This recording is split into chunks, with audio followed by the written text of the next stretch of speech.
Assalamualaikum warahmatullahi wabarakatuh. Saya Laila Wadia, NIM 19104111179, kelas manajemen E. Sinergi ilmu dan pengintegrasian dengan nilai dan ajaran agama. Agama dan ilmu sangatlah saling terkait karena orang yang banyak ilmunya, apabila tanpa ditopang oleh agama, semua ilmu tidak akan membawa kemaslahatan umat. Sebagai contoh, negara-negara maju yang sangat gigih mendalami ilmu dan teknologi, tetapi sering menjadi sumber pemicu terjadinya peperangan. Begitupun juga orang yang sangat sibuk dengan belajar agama, tetapi tidak mau menggali ilmu dan pengetahuan alam di sekitar kita, maka akan mengalami kemunduran. Sedangkan untuk mencapai kebahagiaan akhirat, haruslah banyak berbuat beribadah dalam hal untuk kemajuan umat. Apa jadinya apabila semua umat berkutik di ritualitas saja? Ini adalah suatu pertanyaan gambaran yang menyedihkan. Seperti halnya dengan ilmu dan filsafat. Agama tidak hanya untuk agama, melainkan untuk diterapkan dalam kehidupan dengan segala aspeknya. Pengetahuan dan kebenaran agama yang berisikan kepercayaan dan nilai-nilai dalam kehidupan dapat dijadikan sumber dalam menentukan tujuan dan pandangan hidup manusia dan sampai kepada perilaku manusia itu sendiri. Dalam agama sekurang-kurangnya ada 4 ciri yang dapat kita kemukakan, yaitu adanya kepercayaan terhadap yang gaib, kudus dan maha agung, dan pencipta alam semesta atau Tuhan. Melakukan hubungan dengan hal di atas dengan berbagai cara, seperti dengan mengadakan cara-cara ritual pemujaan, pengabdian, dan doa. Adanya suatu ajaran yang harus dijalankan oleh setiap penganutnya. Menurut ajaran Islam, ajaran tersebut diturunkan oleh Tuhan tidak langsung kepada seluruh umat manusia, melainkan kepada nabi-nabi dan rasulnya. Maka kitab suci merupakan ciri khas daripada agama. Agama berbeda dengan sains dan filsafat karena agama menekankan keterlibatan pribadi, walaupun kita dapat sepakat tidak ada definisi agama yang dapat diterima secara universal. Kemajuan spiritual manusia dapat diukur dengan tinggi nilai yang tak terbatas yang ia berikan kepada objek yang ia sembah. Seseorang yang religius merasakan adanya kewajiban yang tak bersyarat terhadap zat yang ia anggap sebagai sumber yang tertinggi bagi kepribadian dan kebaikan. Wilayah ilmu berbeda dengan wilayah agama. Jangankan ilmu, akal saja tidak sanggup mengadili agama. Para ulama sekalipun, meski mereka meyakini kebenaran yang dianut, tetapi tetap tidak berani mengklaim kebenaran yang dianutnya. Oleh karena itu mereka selalu menutup-nutupnya dengan kalimat Allahu bisawab, bahwa hanya Allah yang lebih tahu mana yang benar. Agama berhubungan dengan Tuhan, ilmu berhubungan dengan alam. Agama membersihkan hati, ilmu mencerdaskan otak. Agama diterima dengan iman, ilmu diterima dengan logika. Meski demikian, dalam sejarah manusia, ilmu dan agama selalu tarik-menarik dan berinteraksi satu sama lain. Baik, saya Putri Nilasari, NIM 19104111186 akan menjelaskan tentang etika pengembangan dan penerapan iptek dalam Islam. Pengertian etika. Etika berarti moral, sedangkan etika berarti sopan santun. Dalam bahasa Inggris dikenal sebagai etik dan etiquette. Etika disebut juga filsafat. Moral adalah cabang filsafat yang berbicara tentang praktis atau tindakan manusia. Peran etika dalam perkembangan iptek. Perkembangan secara ilmu pengetahuan dan teknologi berlangsung sangat cepat. Dengan perkembangan tersebut diharapkan akan dapat mempertahankan dan meningkatkan taraf hidup manusia. Untuk menjadi manusia secara utuh, maka tidak cukup dengan mengandalkan ilmu pengetahuan dan teknologi. Manusia juga harus menghayati secara mendalam kode etik, ilmu, teknologi, dan kehidupan. Peran Islam dalam perkembangan dan penerapan iptek. Peran pertama yang dimainkan Islam dalam iptek, yaitu akidah Islam harus dijadikan basis segala konsep dan aplikasi iptek. Inilah paradigma Islam sebagaimana yang telah dibawa oleh Rasulullah SAW. Paradigma Islam inilah yang seharusnya diadopsi oleh kaum muslimin saat ini. Bukan paradigma sekuler seperti yang ada sekarang. Diakui atau tidak, kini umat Islam telah terjerumus dengan sikap membebek dan mengekor barat dalam segala-galanya. Dalam pandangan hidup, gaya hidup, termasuk dalam konsep ilmu pengetahuan. Peran kedua Islam dalam perkembangan iptek. adalah bahwa syariah Islam harus dijadikan standar pemanfaatan iptek. Ketentuan halal, haram, atau hukum-hukum syariah Islam wajib dijadikan tolak ukur dalam pemanfaatan iptek bagaimanapun juga bentuknya. Iptek yang boleh dimanfaatkan adalah yang telah dihalalkan oleh syariah Islam. Sedangkan iptek yang tidak boleh dimanfaatkan adalah yang telah diharamkan syariah Islam. Di sini saya akan melanjutkan presentasi dari teman saya. Ilmu bebas nilai dalam bahasa Inggris sering disebut dengan value free, yang menyatakan bahwa ilmu dan teknologi adalah bersifat otonom. Ilmu secara otonom tidak memiliki keterkaitan sama sekali dengan nilai. Bebas nilai berarti semua kegiatan terkait dengan penyelidikan ilmu harus disandarkan pada hakikat ilmu itu sendiri. Ilmu menolak campur tangan faktor eksternal yang tidak secara hakiki menentukan ilmu itu sendiri. Joseph Situmorang menyatakan bahwa sekurang-kurangnya ada 3 faktor sebagai indikator bahwa ilmu itu bebas nilai, yaitu 1. Ilmu harus bebas dari pengendalian nilai. Maksudnya adalah bahwa ilmu harus bebas dari pengaruh eksternal seperti faktor ideologis, religius, kultural, dan sosial. Yang kedua, diperlukan adanya kebebasan usaha ilmiah agar otonom ilmu terjamin. Kebebasan di sini menyangkut kemungkinan yang tersedia dan penentuan diri. Yang ketiga, penelitian ilmiah tidak luput dari pertimbangan etis yang sering dituding menghambat kemajuan ilmu, karena nilai etis sendiri itu bersifat universal. Dalam pandangan ilmu yang bebas nilai, eksplorasi alam tanpa batas dapat dibenarkan, karena hal tersebut untuk kepentingan ilmu itu sendiri, yang terkadang hal tersebut dapat merugikan lingkungan. Contoh untuk hal ini adalah teknologi air condition, yang ternyata berpengaruh pada pemanasan global dan lubang ozon semakin besar dan melebar. Tetapi, ilmu pembuatan alat pendingin ruangan ini semata untuk pengembangan teknologi itu dengan tanpa memperdulikan dampak yang ditimbulkan pada lingkungan sekitar. Dalam ilmu bebas nilai, tujuan dari ilmu itu untuk ilmu. Dengan bebas nilai, kita maksudkan suatu tuntutan dengan mengajukan kepada setiap kegiatan ilmiah atas dasar hakikat ilmu pengetahuan itu sendiri. Orang yang mendukung bebas nilai ilmu pengetahuan akan melakukan kegiatan ilmiah berdasarkan nilai yang khusus yang diwujudkan ilmu pengetahuan. Karena kebenaran dijunjung tinggi sebagai nilai, maka keberanian itu dikejar secara murni dan semua nilai lain dikesampingkan. Assalamualaikum warahmatullahi wabarakatuh. Perkenalkan, nama saya Melan Anggiriswan, NIM 189.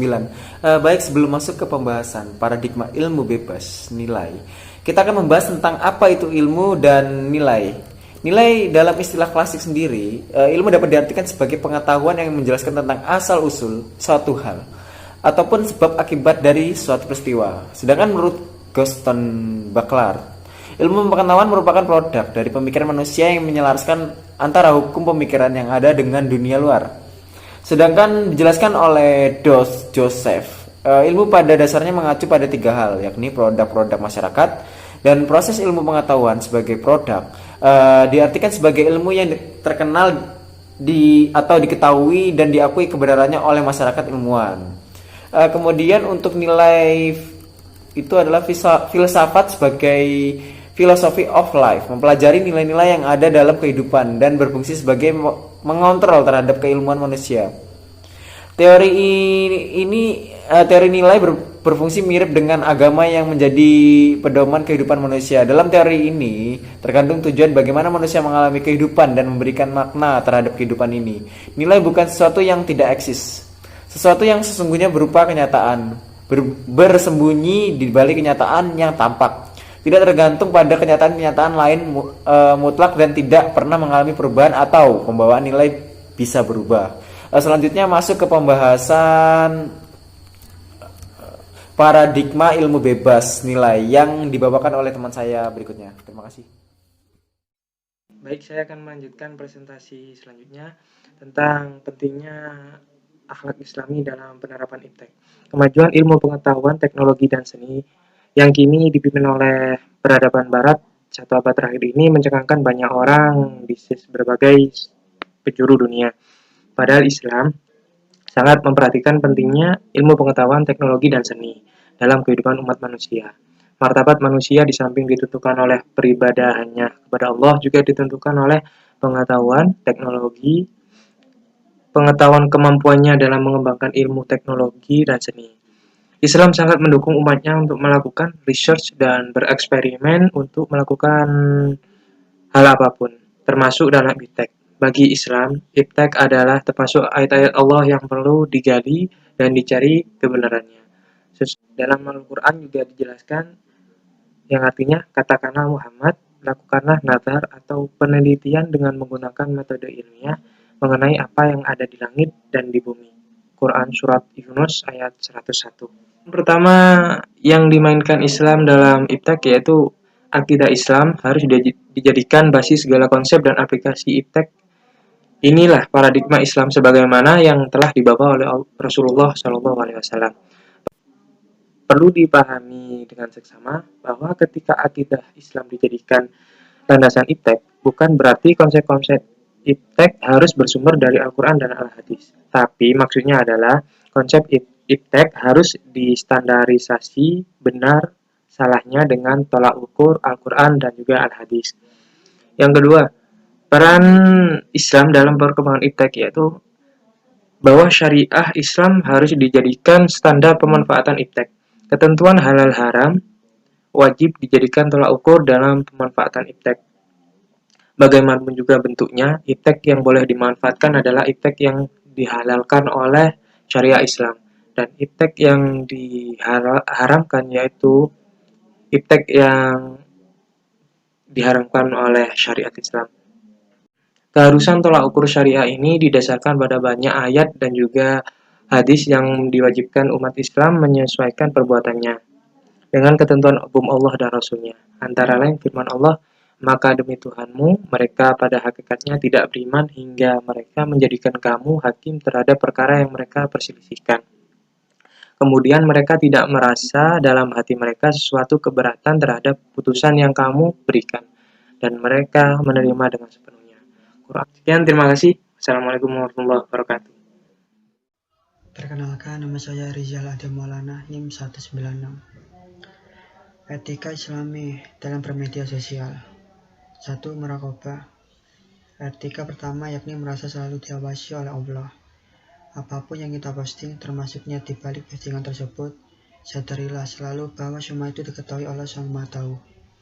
Dengan selalu merasa diawasi Allah, maka pastilah kita takut melanggar batasan-batasan agama dalam memanfaatkan medsos.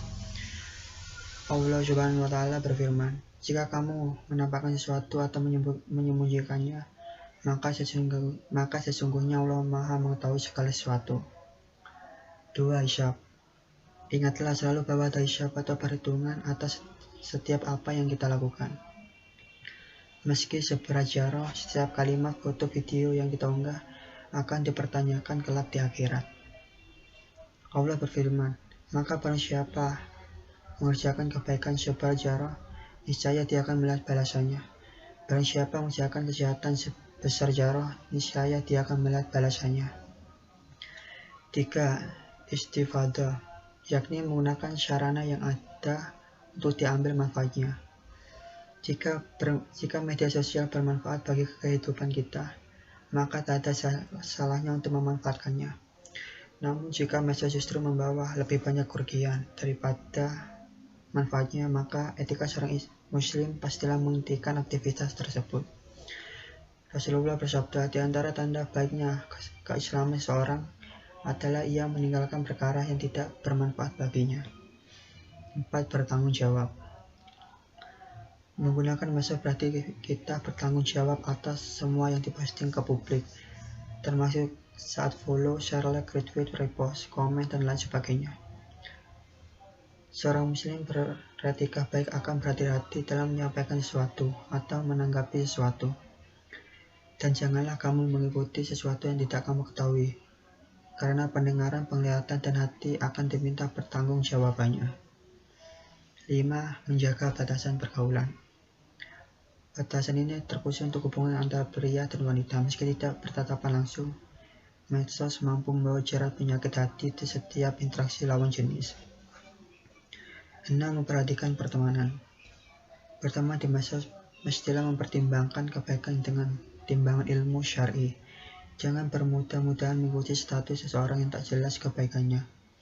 Ibnu Mas'ud pernah memberikan nasihat, jika engkau sekedar mencari pengikut kebaikan, maka itu lebih baik daripada engkau menjadi panutan dalam kejelekan. 7. Wasilah. Etika muslim berikutnya yakni menjadikan medsos sebagai pengantar atau sarana atau wasilah kepada kebaikan. Artinya memanfaatkan medsos untuk menebar kebaikan. Sebagai contoh, memposting ayat-ayat Al-Quran, hadis, dan mutiarah para sahabat Rasulullah, permasalahan agama, dan lain sebagainya. 8. Tidak lalai. Inilah yang sering luput jika sudah asik bermain medsos. Kita mudah terlalaikan hingga waktu yang berharga terbuang begitu saja. 9. Mengumpulkan kebaikan. Etika muslim dalam bermedia sosial dengan menjadikannya sebagai sarana pengumpul ilmu dan kebaikan. Rasulullah bersabda, barang siapa yang memberi teladan dalam agama ini suatu kebaikan, maka baginya pahala setiap orang yang mengamalkannya hingga hari kiamat tanpa mengurangi pahala mereka sedikit pun. 10. Ikhlas. Selalu menjaga keikhlasan menjadi salah satu etika yang harus dilakukan muslimin saat bermedia sosial, termasuk di dalamnya agar tidak memposting sesuatu dengan maksud riya. Rasulullah bersabda, barang siapa yang mampu merahasiakan amal solehnya, maka hendaknya ia lakukan. Ibnu Rajab pernah berkata, tidak adalah seseorang yang ingin dilihat itu mencari perhatian makhluk, akan tetapi mereka melakukannya akibat kejahilan, kebodohan, diri akan keagungan Sang Khalik. Sekian, terima kasih.